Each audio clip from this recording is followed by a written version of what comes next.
사도행전 21장 1절입니다. 우리가 저희를 작별하고 행선하여 바로 고스로 가서 이튿날 로도에 이르러 거기서부터 바다라로 가서 베니게로 건너가는 배를 만나서 타고 가다가 구브로를 바라보고 이를 왼편에 두고 수리아로 행선하여 두로에서 상륙하니 거기서 배가 짐을 풀려 함이러라. 제자들을 찾아 거기서 이레를 머물더니 그 제자들이 성령의 감동으로 바울더러 예루살렘에 들어가지 말라 하더라. 이 여러 날을 지난 후 우리가 떠나갈새 저희가 다 그 처자와 함께 성문 밖까지 전송하거늘 우리가 바닷가에서 무릎을 꿇어 기도하고 서로 작별한 후 우리는 배에 오르고 저희는 집으로 돌아가니라. 두로로부터 수로를 다 행하여 돌레마이에 이르러 형제들에게 안부를 묻고 그들과 함께 하루를 있다가 이튿날 떠나 가이사랴에 이르러 7 집사 중 하나인 전도자 빌립의 집에 들어가서 유하니라. 그에게 딸 넷이 있으니 처녀로 예언하는 자라. 여러 날 있더니 한 선지자 아가보라 하는 이가 유대로부터 내려와 우리에게 와서 바울의 띠를 가져다가 자기 수족을 잡아매고 말하기를 성령이 말씀하시되 예루살렘에서 유대인들이 이같이 이 띠 임자를 결박하여 이방인의 손에 넘겨주리라 하거늘 우리가 그 말을 듣고 그곳 사람들로 더불어 바울에게 예루살렘으로 올라가지 말라 고나니 바울이 대답하여 너희가 어찌하여 울어 내 마음을 상하게 하느냐. 나는 주 예수의 이름을 위하여 결박받을 뿐 아니라 예루살렘에서 죽을 것도 각오하였노라 하니 저가 고난을 받지 아니하므로 우리가 주의 뜻대로 이루어지리라 하고 그쳤노라. 14절 말씀까지 봉독했습니다.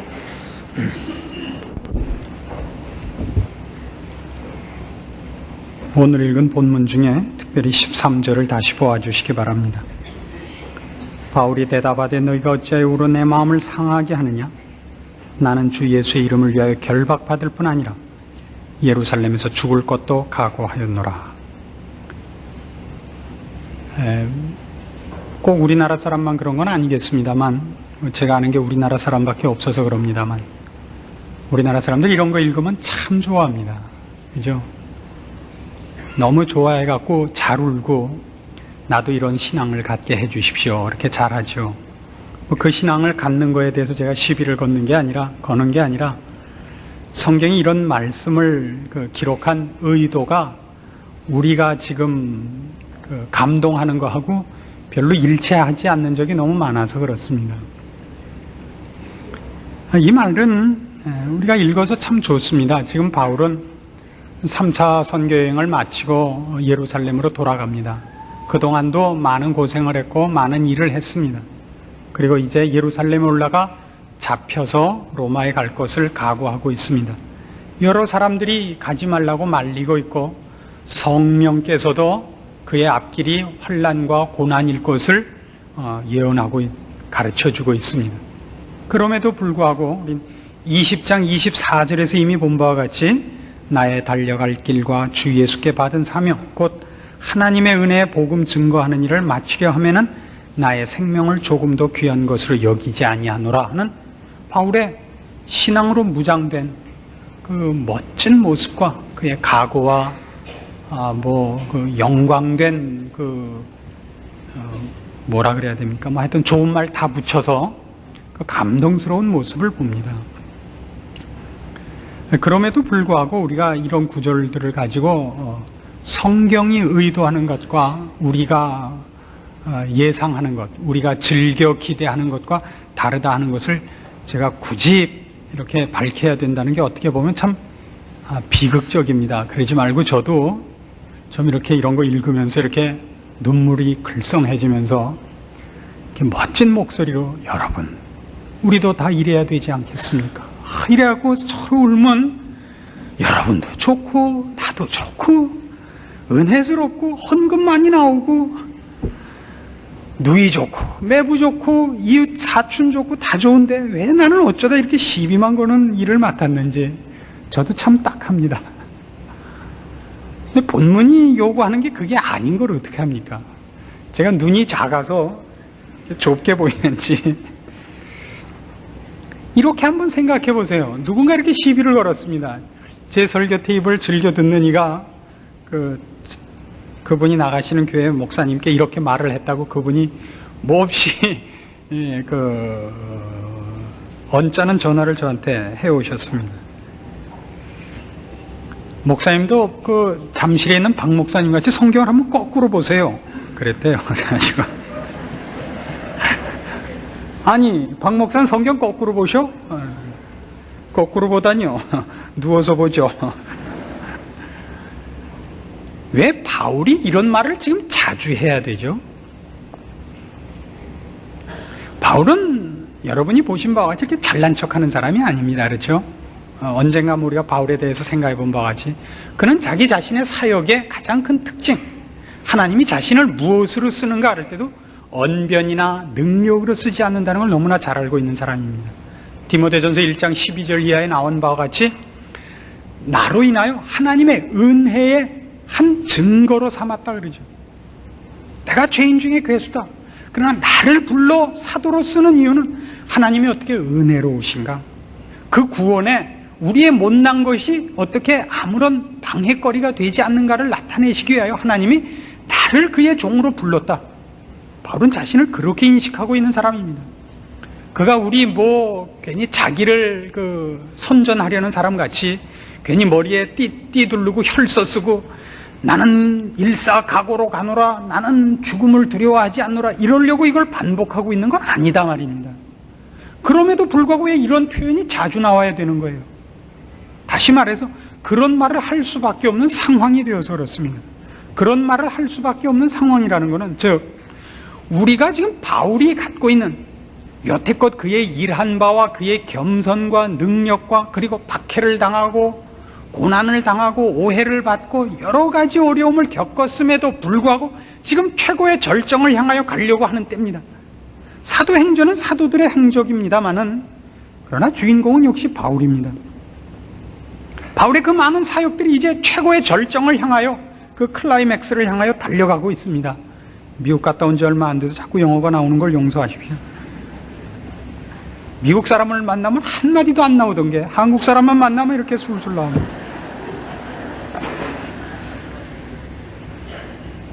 그 절정을 향하여 달려가는 그 앞에 말하자면 이 조명이 비추고 그렇잖아요. 모든 탕파르가 울려 퍼지고 모든 사람이 주시하는 가운데 볼 잡았습니다. 왼쪽으로 넘겼습니다. 패스했습니다. 다시 헤딩했습니다. 뭐 이렇게 나와야 될 거예요. 아나운서들이. 그게 아니라 맨 물귀신만 있더라고요. 옆에. 가지 마시오. 가지 마시오. 가면 당신 고난당합니다. 가지 마시오. 가지 마시오. 놓아라 순애야. 불행히도 순애는 저랑 같은 집에 사는 사람 이름입니다.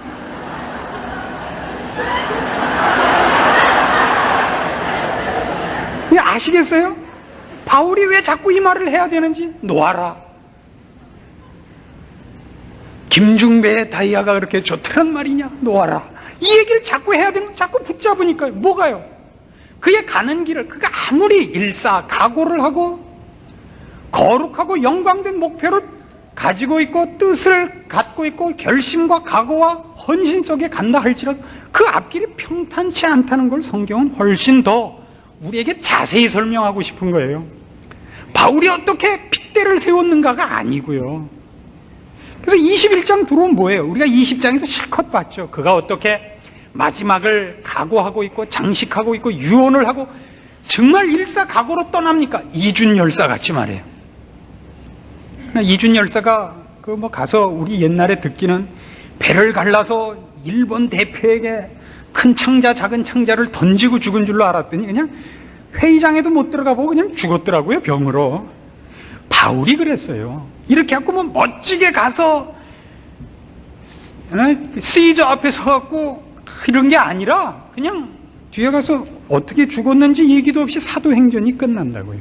성경이 우리에게 하고 싶은 얘기는 우리가 어떤 각오를 가졌느냐, 어떻게 큰 일을 했느냐가 아니라 그 일을, 그런 각오와 결심과 목표를 놓치지 않아야 되고 자주 말해야 되고 자주 싸워야 되는 상황과 환경을 오히려 우리한테 집어주고 싶어 합니다. 그래서 우리가 바울이란 사람을 영웅화하는 것을 이를 악물고 견제해야 됩니다. 우린 즐겨 이런 말을 듣습니다. 누가 설교를 잘하면 소개할 때 그러죠. 바울 이래 역사상 최대의 설교가라고 이렇게 소개를 합니다. 그런 소개를 제가 들었던 사람 중에 한 사람이 빌리 그레함 선교사였습니다. 빌리 그레함 전도자가 우리나라 처음에 왔을 때 어떤 분이 이런 개인적인 모임에서 그 대단한 분이라는 그 소개를 하시면서 아마 역사상 바울 이래 최대의 설교가일 거요, 이렇게 말을 했습니다. 그래서 기대를 가졌던 기억이 납니다. 물론 그분이 훌륭한 분입니다. 제가 시비를 걸려는 것은 빌리 그레함이 아니라 바울이죠. 바울 이래 최대의 설교가라는 말 속에는 바울이 역사상 최고의 설교가라는 내용이 전제되어 있는 거죠. 그러나 성경에서 어느 구석에서 바울이 설교를 잘했다 그러는 곳이 있습니까? 우리가 사도행전에서 본 바와 같이 바울이 돌아다니면서 설교해갖고 호응을 받은 적이 있습니까? 전체적으로? 그가 제1차 전도 여행을 떠나갖고 돌 맞아 죽었던 걸 기억하시죠? 돌에 맞아 죽을 정도면 사실 희망 없는 겁니다. 그 어지간한 상식의 소유자면 포기하고 돌아와서 저 누구 말대로 저 슈퍼마켓이나 하고 계셨어야 되는데 이 사람이 또 3차, 4차 나갑니다. 그가 한 일 중에 성과를 얻은 일이 없습니다. 스스로가 고린도 교회에 자기 자신에 대한 평을 들은 것을 알고 자기도 거기에 공감해서 보낸 편지가 고린도 후서에 이렇게 기록되어 있습니다. 너희가 말하는 대로 내가 외모가 보잘것없고 언변이 시원치 않은 자라 그래요. 그러면 바울 일의 최대의 설교가라는 건 뭐 하나둘이 아니죠. 그러면 바울 스스로가 자신을 평가할 뿐만 아니라 고린도 교회가 바울에 대해서 평가를 내리기를 외모가 변변치 못하고 언변이 시원치 않습니다. 여러분 저랑 비교해도 외모 시원치 않은 건 비겼다 칩시다. 그럼 언변이야 저야 시원하죠. 저야 가슴이 탁 트이는 사람입니다. 그러면 바울 이래의 최대의 설교가 중에 저도 낀단 말입니까? 그럼? 끼죠. 왜요? 바울이 여태껏 나타난 설교가 중엔 밑바닥에서 몇째니까 앞서 있지 않습니다. 그는 최대의 설교가라든가 최고의 종이라는 이름을 감당할 수 없는 사람이라고 스스로 평가하고 있고 당시에도 그런 평판을 받았습니다. 물론 그는 최고의 사도요, 최고의 하나님의 종입니다. 그러나 우리가 알고 있는 시계, 우리가 뜻하는 바, 우리가 의미하는 시계 최고, 최대라는 말은 전혀 어울리지 않습니다. 여기가 바로 우리가 신앙생활에서 꼭 기억해야 되는 신자의 모델을 바꿔치기 해야 되는 장소입니다. 우리는 우리의 마음속에 신앙적인 헌신과 각오가 모자라기 때문에 우리의 신앙이 보잘것없고 승리가 없고 기적이 없다고 생각을 합니다. 그렇지 않습니다. 여러분 개인적인 경험 속에서도 이런 경험이 있을 겁니다. 스스로도 있을 것이요 주변에서도 본 경험 속에 어떤 사람이 예수를 안 믿다가 예수를 믿기로 했더니 좋은 일이 더 많이 생깁니까? 어려운 일이 더 많이 생깁니까? 여러분 주변에서 어때요? 저쪽 순복음교회 쪽으로 가면 예수 믿고 나면 좋은 일 생긴 사람은 다 거기 모여 있더라고요. 그러나 언제나 그런 건 아닙니다. 예수 믿기로 했더니 안 생기던 어려움이 생기는 집도 그만큼 있습니다. 근데 그 얘기는 왜 안 하죠? 그 얘기는 해봤자 누가 좋아할 거예요? 그러니까 다 가만히 있는 거죠. TV 드라마나 같습니다. TV 드라마에 뭐 온전한 가정 보셨습니까? 밤낮 싸우고 헤어지고 사랑이라는 단어를 쓰는데 하나도 사랑하고는 관계없는 배반하고 증오하고 시기하고 싸우는 일만 생기고 말도 안 되는 게 생겨요. 왜 그러죠? 평범한 얘기야 누가 보겠어요? 지랄 맞게 써야 보죠. 그러니까 상식을 벗어나야만 보이는 거예요. 간증이 된다는 것은 어떤 의미에서는 그것이 늘 일상적이고 보편적이지 않은 것이 간증이 되는 경우가 많습니다. 그걸 여러분 신앙의 기준과 상식으로 삼는 것은 저는 싫습니다. 성경에 오히려 그런 식의 간증이 없습니다. 지금 우리 사도 바울에서 보는 바와 같이 그는 지금 큰 각오와 큰 결심과 가장 극적인 위기 속에 있음에도 불구하고 21장 1절에서 14절까지 무슨 얘기냐면 맨 어디 갔다가 어디 갔다가 어디 갔다가 어디 갔다가 어디 갔다가예요. 지금 그런 거 따질 때예요.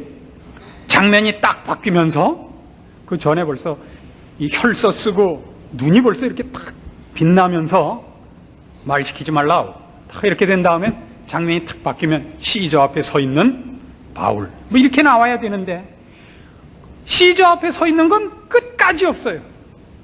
끝까지 없고 맨 무슨 얘기죠? 어디 갔더니 비 와서 고생했다. 어디 갔더니 무좀이 걸려서 고생했다. 어디 갔더니 누가 우산 빌려준다 그러고 찢어진 쪽은 나한테 씌우고 옹전한 쪽은 자기가 썼다. 이런 얘기만 쭉 있단 말이에요. 말하자면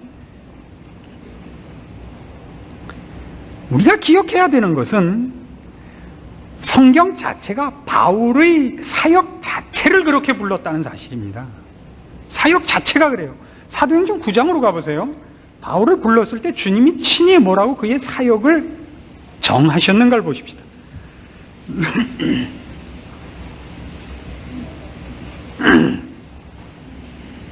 9장 15절입니다.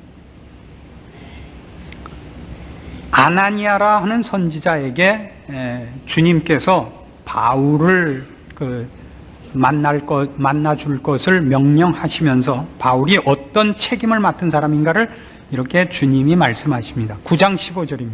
주께서 가라사대 가라. 이 사람은 내 이름을 이방인과 임금들과 이스라엘 자손들 앞에 전하기 위하여 택한 나의 그릇이라. 그가 내 이름을 위하여 해를 얼마나 받아야 할 것을 내가 그에게 보이리라. 이 앞에 것 때문에 속지 마세요. 이 사람은 내 이름을 이방인과 임금들과 이스라엘 자손 앞에 전하기 위하여 택한 나의 그릇입니다. 임금들 앞에까지. 그러나 그 일을 어떤 식으로 맡겼느냐 하면 내 이름을 위하여 해를 얼마나 받아야 될지 모르는 사람입니다. 우린 무슨 오해가 있냐면 우리의 목표는 그겁니다.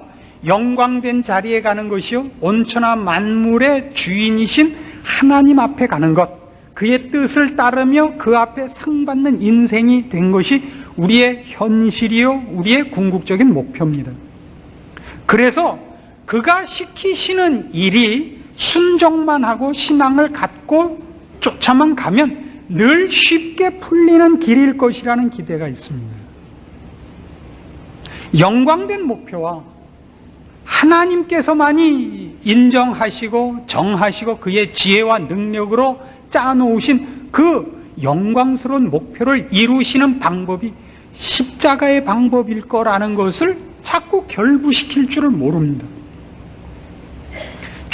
최고의 영광된 목표를 하나님께서 제일 천한 방법, 사람들이 볼 때 가장 미련하다고 여기는 방법으로, 고통스럽고 어렵고 오해받는 방법으로 한다는 것을 여러분 잊지 않으셔야 됩니다. 그래서 이런 걸 놓치지 마십시오. 우리가 지금 하나님께서 요구하신 영광된 길을 걷는다라는 것이 어디에서 시행되어져야 되는가 하면 죄악된 세상 가운데서 시행되어져야 됩니다. 하나님께서 우리에게 요구하신 영광된 목표로 가는 일, 그 일을 싸워야 하고 도달해야 되고 마쳐야 되는 그 장소와 싸움거리들이 이 세상입니다.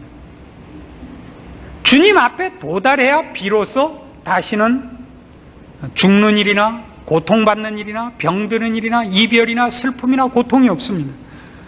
거기에 도달하기 전에는, 우리가 도달해야 될 목적지에 가기 전에는 여기에 있어야 되고, 그 목적지까지 가려면 적진이요 우리를 반대하는 이 세상을 거슬러서 가야 됩니다.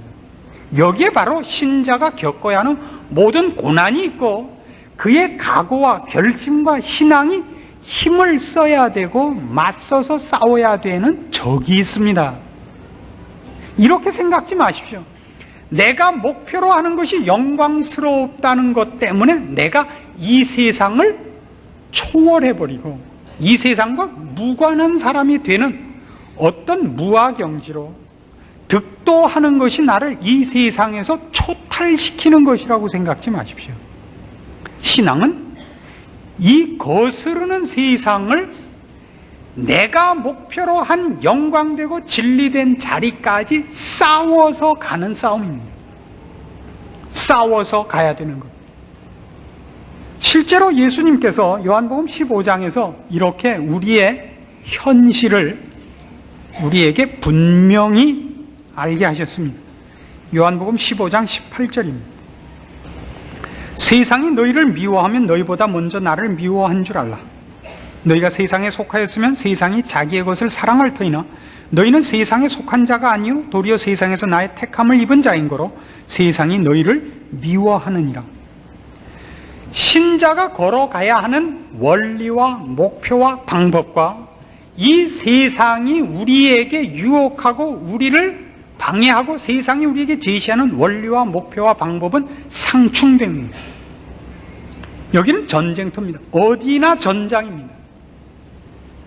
우리는 그래서 이 세상과 충돌하면서 지나갈 수밖에 없는 자입니다. 그런데 여기를 지나가서 주께서 우리를 부르시는 그 목표 지점까지 가야 되는 거리라는 것을 잊지 않으셔야 됩니다. 거리. 이렇게 생각지 마세요. 한 번 싸움에 이긴 것으로 목표가 달성됐다고 생각하지 마시라고요. 이게 사도행전의 바울 사역에서 우리가 가장 깊이 깨우쳐야 되는 신앙생활에서의 아주 중요한 어떤 핵심되는 내용입니다. 6.25 전쟁을 예로 듭시다. 우리가 낙동강을 전선으로 해서 부산까지 밀렸습니다. 그래서 인천 상륙작전이 있었죠. 인천 상륙작전에서 성공한 것이 한반도 전체를 전쟁에서 구원해낸 것이 아닙니다. 교두보를 확보한 것이라 그럽니다. 인천 상륙작전을 성공했죠. 그래서 희망이 생겼죠. 희망이. 그러나 그것은 하나의 싸움에 하나의 싸움. 어디까지 가야 돼요?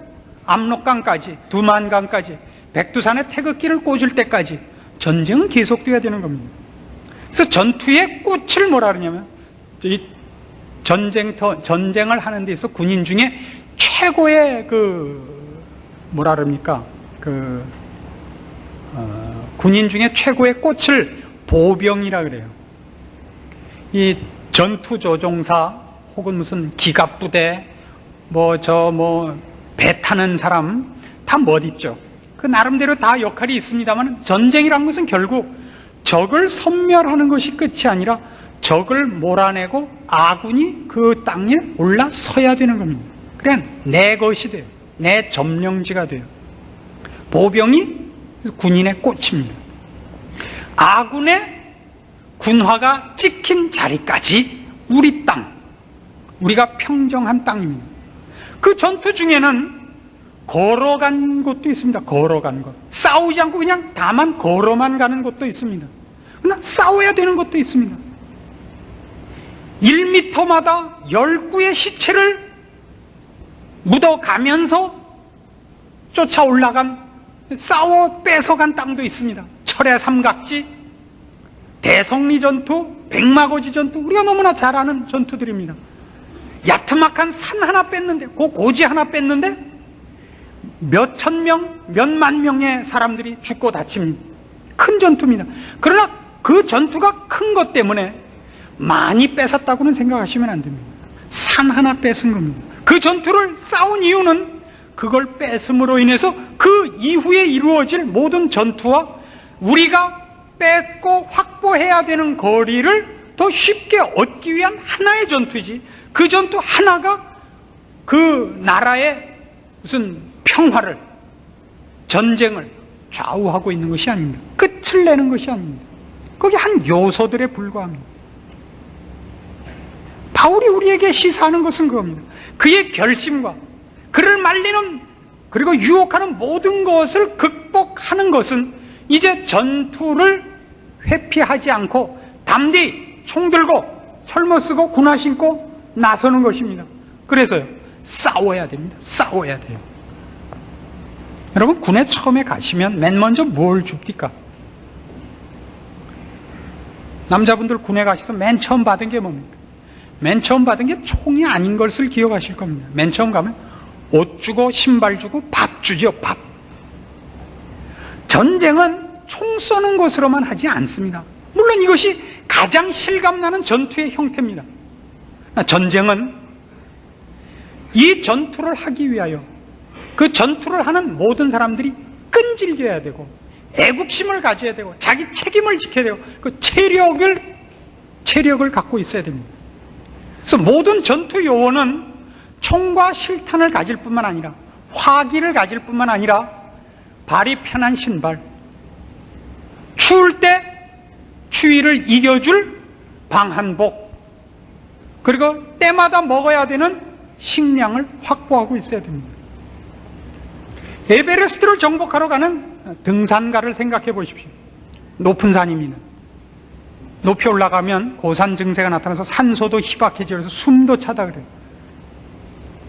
평지를 걷는 것도 힘든데 올라가는 겁니다. 그것도 뭐 얼음과 눈으로 덮인 산입니다. 가능한 한 가볍게 하고 가야 됩니다. 그렇죠? 그 사람들이 짐을 얼마나 많이 가져가죠? 많은 짐꾼들을 씁니다. 아니, 높은 산에 몸을 가볍게 하고도 올라가기가 힘든데 그 많은 짐을 왜 가져가죠? 높은 산에 올라가기 위해서 짐을 가져갑니다. 얼핏 들으면 얼마나 아이러니컬합니까? 왜요? 하루 만에 갈 거리가 아니니까. 자면서 가야 되고 먹으면서 가야 되고 추운데 옷 입고 버티면서 가야 됩니다. 옷장만 해야 되고 침낭 준비해야 되고 산소 마스크에 산소 탱크에 방한화, 방한복, 방한모, 평상시에 쓰지 않는 많은 장비들을 준비해 갖고 가야 됩니다. 겨울 등산 가는 사람들을 뒤에서 보면 머리가 보이지 않죠. 배낭이 꼭 짐이 머리보다 더 높은 것을 보곤 합니다. 그래야 거길 갑니다. 히틀러도 실패했고 나폴레옹도 실패했던 소련 침공, 뭘로 실패했죠? 총으로 실패하지 않고 결국 추위에 실패합니다. 우리의 전쟁은 꼭 총으로 쏘는 전쟁이라고 생각하시면 안 됩니다. 목표 지점까지 가는 전쟁입니다. 가는 전쟁. 필요하면 총을 들고 싸워야 되는 싸움도 있을 것입니다. 어떤 때 묵묵히 걸어야 합니다. 배고픔을 참아야 될 때도 있습니다. 추위를 참아야 될 때도 있습니다. 때로는 팔을 잘라야 되고 때로는 다리를 자르면서 가야 되는 싸움도 있을 것입니다. 우리는 그 전쟁이 각광받는 전투가 아니면 보통 포기하는 습성이 있습니다. 전투다운 전투, 남들이 다 시선을 집중하고 박수를 치는 전투가 돼야 전투를 합니다. 철야 기도, 전도 집회, 선교사를 위한 헌금, 북한 동포를 위한 기도, 이렇게 되면 여의도 광장이 메어 터지게 오는데 그 사이사이들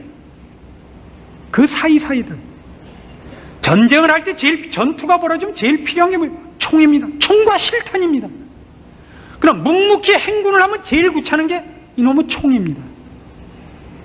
누가 미국 놈들 몸 근수 안 나간댈까봐 총은 더럽게 무겁게 만들어갖고 이게 보통 무거운 게 아니에요. 이 애만 소총이. 그래서 가다가 지치면 총을 버려요. 총을. 이게 무거워서. 그러니까 우리들의 신앙의 대부분의 실패는 어디에 있냐면 총 쏘는 전투에 있지 않습니다. 다른 데 있습니다. 봄바람이 살랑살랑 불거든요. 그래서 군화 풀고 철모 벗고 잠시 졸다가 깨어보니까 포로 수용소 속이더라 이겁니다. 바울의 위대한 점은, 그리고 바울이 그의 사역에 있어 가장 빛나게 우리에게 보여주려고 하는 것은 이런 사소한 전투에서의 실패가 없다는 것입니다. 제가 다른 사람 예를 잘 안 듭니다만은 이 부분에 기억나는 사람이 있어서 하나 들기로 하죠. 메가더라는 그 유명한 전쟁에는 달인이죠. 그 사람이 한 유명한 전쟁에 관한 명언이 있습니다. 작전에 실패한 군사는 용서받을 수 있다. 그러나 경계에 실패한 군인은 용서할 수 없다. 작전을 실패할 수는 있습니다. 그건 병가의 상사입니다. 전쟁에서의 승패는 이길 수도 있고 질 수도 있습니다. 작전을 잘 했을 수도 있고 상대방이 더 좋은 작전을 세울 수도 있습니다. 그러나 경계에서는 실패하면 안 됩니다. 경계란 주의 깊게 살피고 있는 것입니다. 보초가 보초를 서는 겁니다. 신앙이라는 것은 결국 그겁니다. 어느 날 여러분이 나가서 놀고 있는데 하나님이 긴급한 일이 생겨서 나팔 불어갖고 불러서 총 지급하고 싸워라. 끝나면 또 너 나가 놀아라. 이게 신앙이 아닙니다. 한번 신자로 부름을 받으면 그는 신자로서 24시간 그리고 평생을 신자로 존재하는 것입니다. 그에게는 잠시라도 신자라는 딱지를 묻어놓고 개인으로서 세상에 들어갈 수가 없게 됩니다. 그에게 앞으로 어떤 큰 일이 맡겨질지, 어떤 큰 사건 속에 큰 일을 하나님 앞에 맡을지 그건 우린 모릅니다. 우리가 아는 것은 오늘 하루도 눈뜨게 했으니까 오늘 하루 부닥치는 싸움에서 도망가지 않고 외면하지 않고 딴짓하지 않기로 하는 것뿐입니다. 그러니까 바울은 지금 예루살렘을 향해서 갑니다. 거기 가서 잡힐 것입니다. 그리고 로마로 압송될 것입니다. 혹 거기서 죽을지도 모릅니다. 그러니까 가는 동안도 그에게는 하나님의 일인 겁니다. 거기 가서 각광받는 싸움, 가장 멋진 싸움, 우리가 뭐 역사상에 그 회자되는 무슨 사라미스 해전이다, 트라팔카 해전이다, 그런 것 말고 거기까지 가는 동안도 거기에는 극적인 상황도 없고 영웅적인 모습이 드러나지 않는 것입니다. 그것이야말로 그 유명한 전쟁에 못지 않은 소중한 싸움들이요, 하나님께서 함께 하시고 그의 능력과 지혜로 우리를 돌보사 우리로 하여금 싸우게 하시고 거기에서 증인을 삼고 싶어 하시는 일들이다 이겁니다. 바울이라는 이름을 좋아하지 마세요. 바울은 하나님의 하나의 샘플로 우리에게 제시한 사람에 불과합니다. 바울이라는 사람 그 당시에도 유명했다고는 믿어지지 않고 서두에서도 말씀드린 바와 같이 그렇게 성공한 사람이 아닙니다.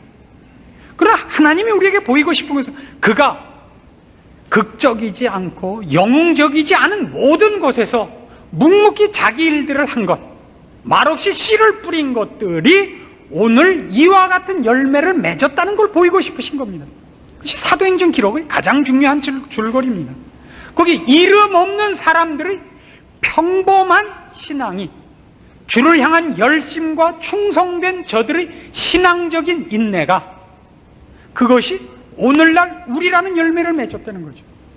우리라는 존재들, 이름을 다 남들이 모르며 이웃이 모르며 그의 삶이 특별히 두드러지지도 않고 교계에서든 뭐 사회에서든 역사적으로든 사람들 눈에 특별히 뛰어나지 않는 평범하기 그지없는 여러분의 삶이 신자라는 이름으로 존재되게 된 한 여러분은 바울과 조금도 다를 것이 없는 존재다 이거입니다.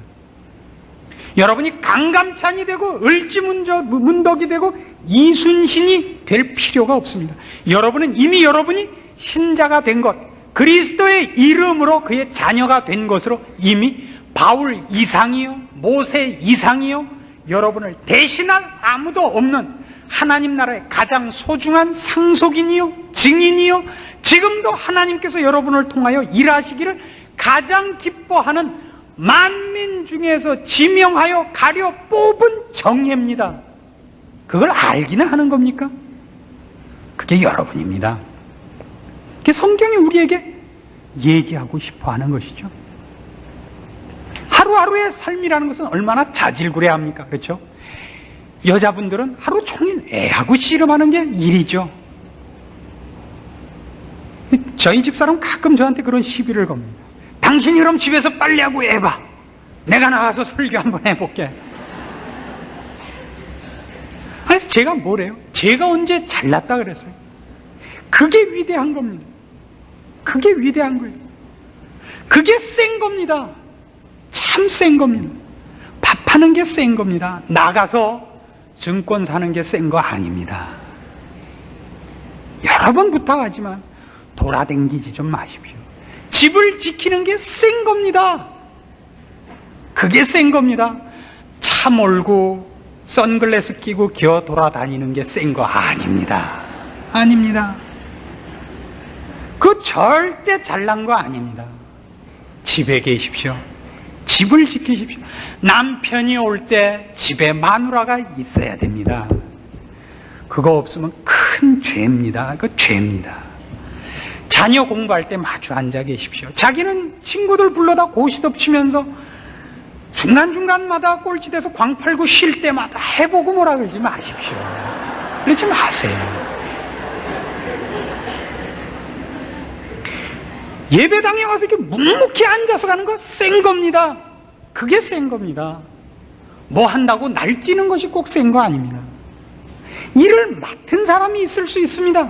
그럼 일 맡은 대로 충성하십시오. 그러나 언제나 그렇게 두드러져야만 큰일이 일어난다고 절대 생각지 마십시오. 얼마나 우리의 싸움은 사소한 건지 모릅니다.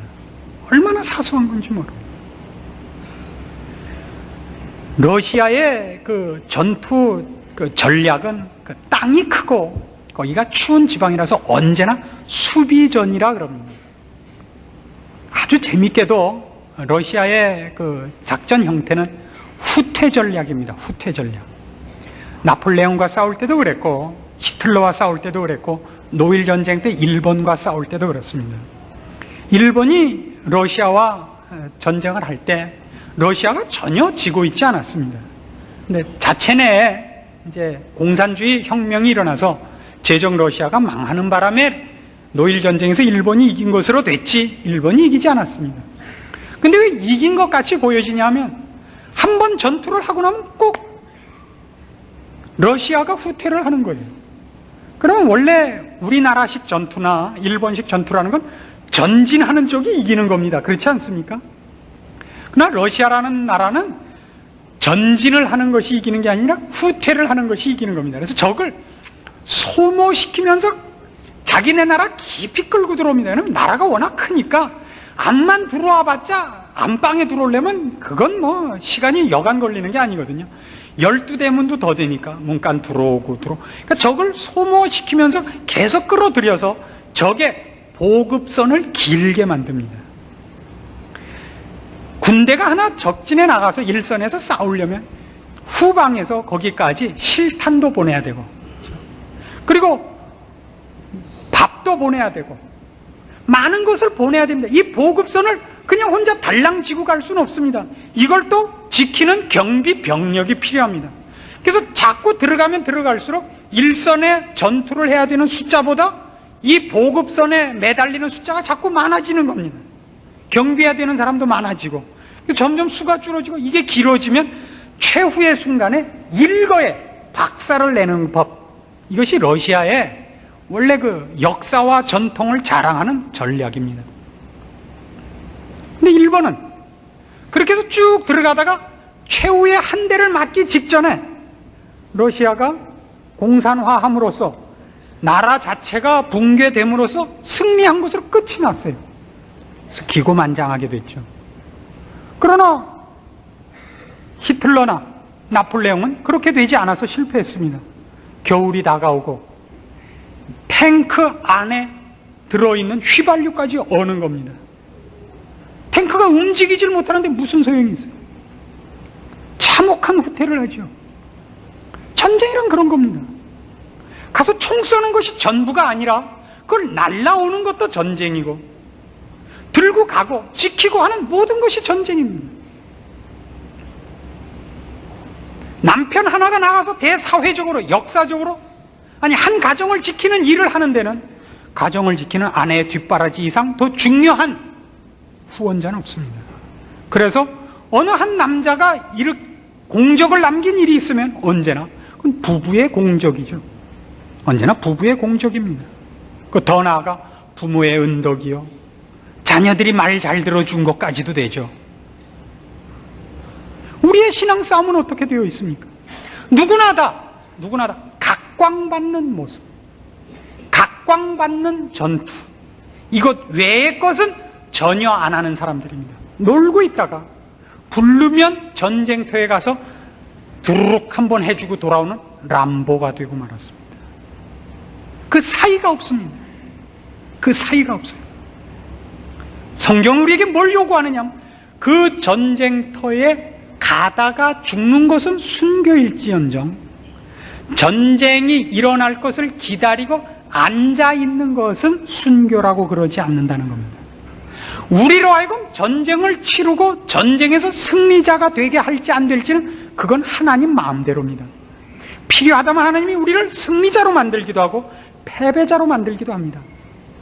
우리에게 요구하는 것은 오늘 걸어야 할 길을 포기하지 않는 것입니다. 여러분의 무기를 다시 드시고 군화끈을 매시고 철모를 쓰시고, 에베소서 6장에서는 그거를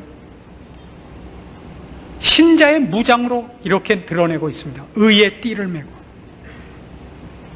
복음의 신을 신고 구원의 투구를 쓰고 의의 흉배를 붙이고 성령의 검을 가지고 믿음의 방패를 가지고 그렇게 늘 무장을 하고 주님 앞으로 천성을 향하여 매일 걸어가셔야 됩니다.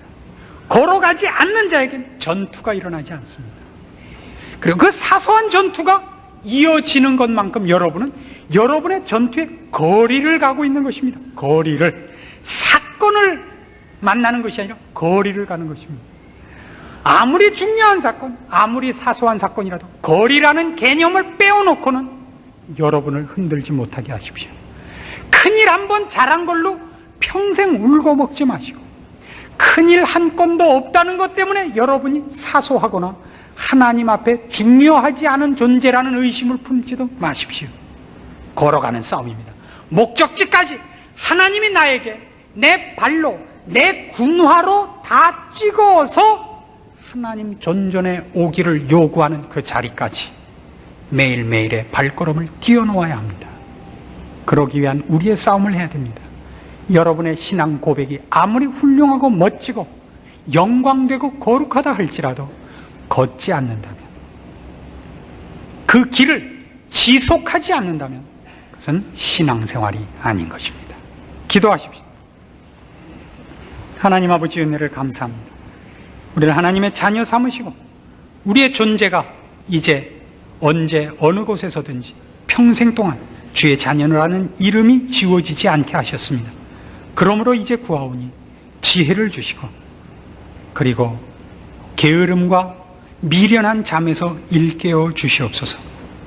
우리의 신앙의 전투를 지속하게 하시고 묵묵히 주를 향하여 우리의 발걸음을 매일 떼어놓게 하시옵소서. 사소한 전쟁에서 지지 말게 하시옵소서. 조그만 일을 회피하지 말게 하시옵소서.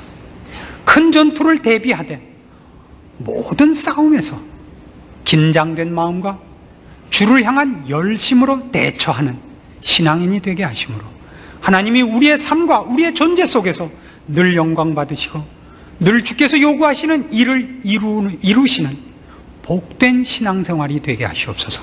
예수님의 이름으로 기도합니다. 아멘.